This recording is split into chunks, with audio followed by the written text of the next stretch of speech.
Hello guys, तर मी माझ्या माहेरी विसर्जनला गेले होते ना, तेव्हा घरी येताना ना मला एक कासवाचं सुंदर असं पिल्लू सापडलेलं आहे. तर ते आम्ही घरी घेऊन आलेलो आहे उचलून त्याला. तर बघा तुम्ही, आम्ही ज्यावेळेस गणपतीचं विसर्जन करायला आलेलो त्यावेळेस रोडवर आडवं गेलं कासवाचं पिल्लू आहे बारकं. त्याला मग आम्ही घरी आणलं आणि त्याला शेवया लागलेल्या त्याला धुवून टाकलं. त्याला उचल त्याला. कसं दिसतंय बघा, आणि खाल्लं तर बघा कसलंय.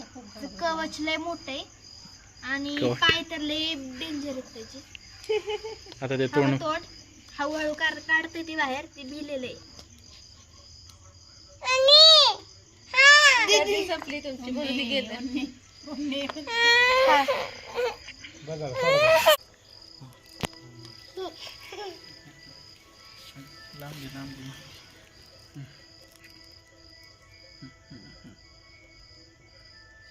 चालायचा प्रयत्न करत ते घाबरलेलं आहे आणि आता चालायचा प्रयत्न करत आहे. जाऊ दे, आपण कुठपर्यंत जातो.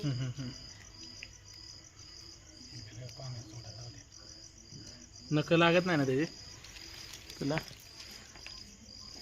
नक खराब होतं वास येतोय. लय भारी नशीब कासव.